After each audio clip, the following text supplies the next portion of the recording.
हा विद्यार्थ्यांनो, इयत्ता 10वी गणित भाग 2 मध्ये तिसरं प्रकरण आहे वर्तुळ.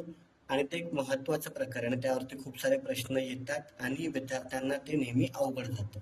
तर आता हे अवघड प्रकरणातले कुठल्या प्रकारचे प्रश्न परीक्षेला येतात ते आपण आज बघणार आहोत. 9 टाईप आपण बघणार आहोत आणि हे सोपे प्रश्न असतात, 2 मार्काचे असतात आणि हे परीक्षेला हमखास येतात.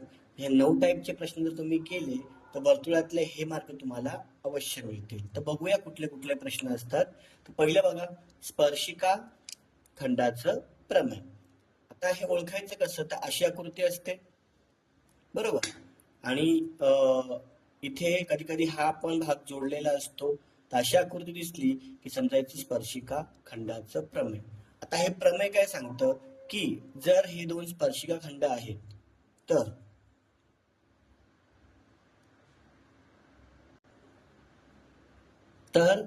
एम आणि बीएम दोन्ही काय असतील, सेम असतील. एम बरोबर बीएम. ठीक आहे, हा एक गुणांसाठी प्रश्न येऊ शकतो. किंवा कसा प्रश्न येऊ शकतो की या दोघांपैकी एक कोण देतील. म्हणजे समजा कोण एम हा 70 अंश आहे, तर कोण ए ओ बी काढा. ठीक आहे, अशा 2 प्रकारचे प्रश्न या आकृतीवरती बनतात.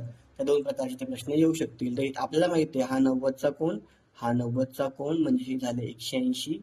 एकूण बेरीज असते 360, म्हणजे हा 90 अधिक 90 अधिक हा 70 दिलेला आहे, म्हणजे हा असेल 110. अशा प्रकार तुम्ही गणित करू शकता. तर स्पर्शिका खंडाचा प्रमेय याच्यावरती असे 2 प्रकारचे गणित येतात. पहिला असेल तर एक गुणांचा एम देतील, बीएम विचारतील. दुसरा असेल तर या दोघांपैकी एक कोण देतील आणि एक कोण आपल्याला विचारतील. आपल्याला माहिती आहे चौघांची बेरीज 360 होते, त्यातला हा 90 स्पर्शिका त्रिज्या प्रमेय, हा पण 90 स्पर्शिका त्रिज्या प्रमेय, आणि हा दिलाय 70, त्यामुळे हा येतो 110. तर हे पहिल्या प्रकारचं प्रमेय. याच्यावरती या 2 प्रकारचे प्रश्न येतात. दुसरा खूप कॉमन प्रश्न, खूप वेळा परीक्षेला आलेला प्रश्न, 2 वर्तुळांच्या केंद्रांमधील अंतर. ठीक आहे, आता बघा हे 2 वर्तुळ एकमेकांना बाहेरून स्पर्श करतायत, म्हणजे बाह्य स्पर्शी वर्तुळ आहेत. जर ही त्रिज्या R1 असेल आणि ही त्रिज्या R2 असेल, तर यांच्या केंद्रांमधलं अंतर जे आहे ते R1 अधिक R2, म्हणजे त्रिज्यांची निव्वळ तुम्हाला बेरीज करायची आहे जर वर्तुळ बाहेरून छेदत असतील तर. हा प्रश्न खूप वेळा परीक्षेला आलेला आहे. ठीक आहे, तर वर्तुळ बाह्यस्पर्शी आहेत, त्यामुळे R1 प्लस R2. वर्तुळ आंतरस्पर्शी म्हणजे आतून स्पर्श झालेले असतील तर R1 वजा R2. इथे R1 मोठा घ्यायचा आहे R2 पेक्षा. ठीक आहे, जी मोठी किंमत असेल ती R1 घ्यायची. मग बाह्यस्पर्शी असतील तर त्रिज्यांची बेरीज करायची, आंतरस्पर्शी असेल तर त्रिज्यांची वजाबाकी करायची. जास्तीत जास्त वेगळं काय होऊ शकतं याच्यामध्ये, डिस्टन्स ओ क्यू बाह्यस्पर्शीमध्ये R1 प्लस R2. आता इथे 3 गोष्टी झाल्या, डिस्टन्स ओ क्यू झालं केंद्रातील अंतर, R1 झालं आणि R2 झालं. ह्या तिघांपैकी कुठल्याही 2 गोष्टी देतील, कधी कधी हे पण देऊन टाकतील आणि R1 देतील, म्हणतील R2 काढा. ठीक आहे, समजतंय ना. त्यामुळे एकतर अंतर, डायरेक्ट अंतर काढायला सांगतील, किंवा या 3 गोष्टींपैकी एक एक विचारतील. हा विचारू शकतात, हा विचारू शकतात, किंवा हा विचारू शकतात. हा झाला 2 वर्तुळांच्या केंद्रांमधील अंतर. पुढे आहे 2 जीवांच्या आंतरछेदनाचं प्रमेय. आता इथे काय होते बघा, 2 जीव आहेत या AB आणि CD, या वर्तुळाच्या आतल्या भागामध्ये छेदतात. M हा त्यांचा केंद्रबिंदू नाही, M हा केंद्र नाहीये. ठीक आहे, तर आता इथे 2 प्रमेय होत आहेत, एक बाजूनुसार होते आणि एक कोणानुसार होतंय. तर पहिलं बाजूनुसार बघूया आपण. बघा सोपं आहे, जीवा एकमेकांना छेदतायत.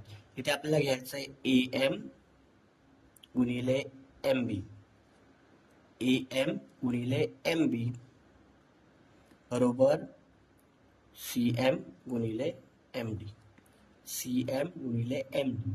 म्हणजे अशी आकृती असेल आणि जर AM किंवा पूर्ण AB किंवा MD किंवा CM किंवा MB ह्या चारींपैकी काही एक विचारलेलं असेल तर 2 जीवांच्या आंतरछेदनाचं प्रमेय, आणि ह्या चारींपैकी एक विचारतील, तिघांची किंमत देऊन टाकतील. ते सोपं आहे.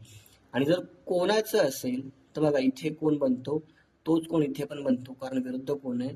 तर मापकोन AMC हा घेतला मी, दोन्ही सेमच आहेत. याची किंमत ही असते हाफ इंटू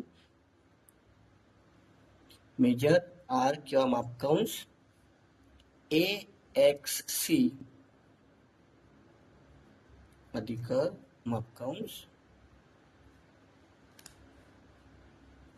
DYB किंवा BYD. ठीक आहे. आता इथे पण हा कोण विचारतील आणि हे दोन्ही कंस दिलेले असतील. सोपे दोघांची बेरीज करून अर्धा करायचा हा कोण मिळेल. थोडस जर अजून अवघड करायचं असेल तर काय करतील, कोण देतील, दोघांपैकी एक कंस देतील आणि एक कंस विचारतील, एवढंच करू शकतात. तर इथे दोन टाईपचे प्रश्न येतील, बाजूंवरून एक प्रश्न येईल आणि कोणावरून एक प्रश्न येईल. पुढे आहे दोन जीवांच्या बाह्य छेदनाचं प्रमेय. बघा ही AB जीव आहे, ही CD जीव आहे, ही वाढवून बाहेर कुठतरी M मध्ये छेदले, बरोबर. इथे पण दोन टाईप आहेत. पहिलं, आता या गणितामध्ये मुलं खूप गोंधळ करतात कारण थोडं वेगळं आहे. आपण M ने सुरू करूया. MB गुणिले MA बरोबर MD गुणिले MC.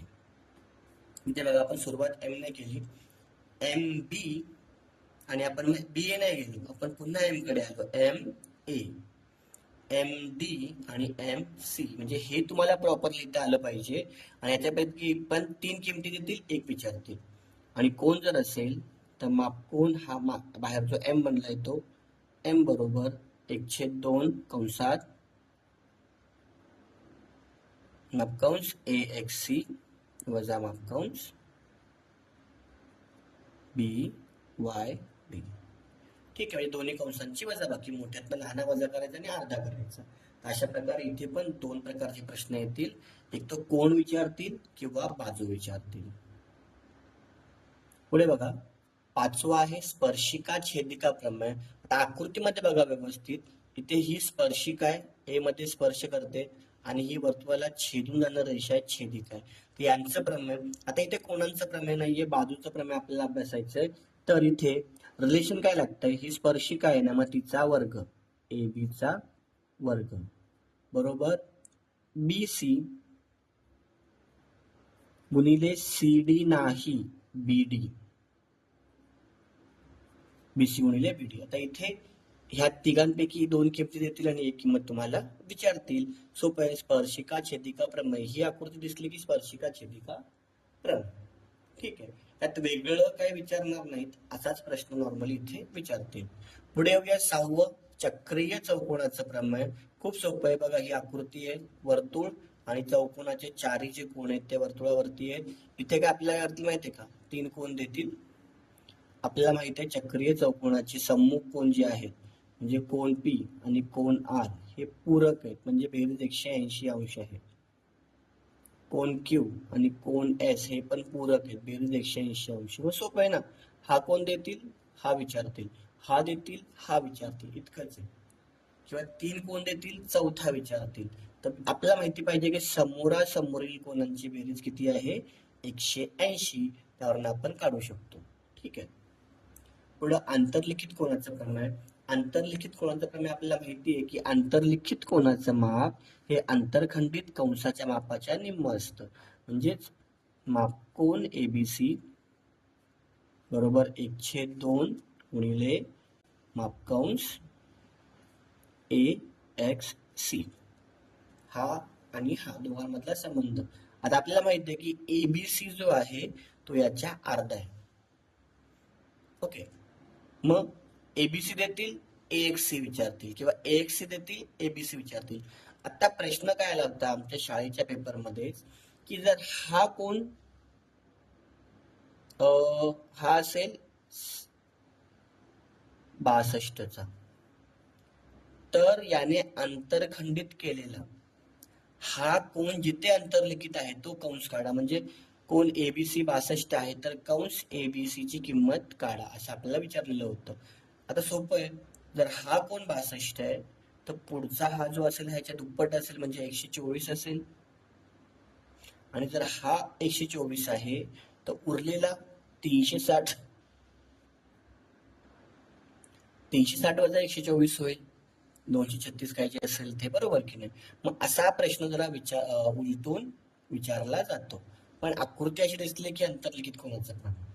आता याचे दोन उपप्रमेय.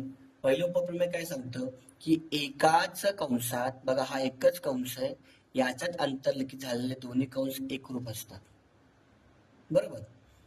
म्हणजे आता आपल्याला काय करतील की हा कंस देतील 30 आणि हा कंस विचारतील.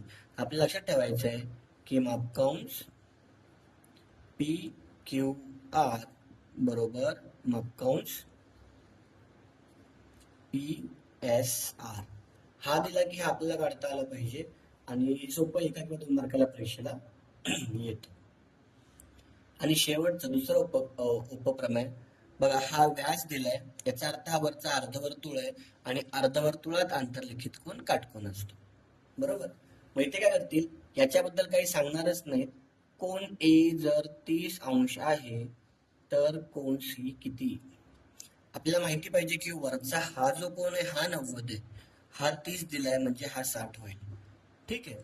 मग अशा प्रकारे ह्या 9 प्रकारचे प्रश्न परीक्षेला पडतात. तुम्ही जर या 9 प्रकारच्या प्रश्नांचा अभ्यास केला, तुम्हाला या प्रकरणावरती जे मार्क आहेत ते मिळून जातील. आणि तुम्हाला आकृतीमध्ये जर हे ओळखता आलं, मोठा प्रश्न आहे, अवघड प्रश्न आहे, पण आपल्याला प्रमेय ओळखता येतंय, आपण प्रमेय वापरू शकतोय, मांडू शकतोय, तरी आपल्याला मार्क इथे मिळू शकतात. थोडेफार मिळतील पण मिळू शकतात. त्यामुळं अवघड प्रकरण आहे, पण कमीत कमी तुम्हाला या 9 प्रकारचे गणित या प्रकरणामध्ये यायला पाहिजे, तरच तुम्हाला चांगले गुण गणितामध्ये मिळतील. आता असेच जर तुम्हाला दुसऱ्या एखाद्या प्रकरणाचे महत्त्वाचे प्रश्न हवे असतील, तुम्ही मला कमेंट करून विचारू शकता. मी तुम्हाला त्याच्यावरती व्हिडिओ बनवून सांगेन. आपण भेटूया उद्या दुसऱ्या व्हिडिओमध्ये. धन्यवाद.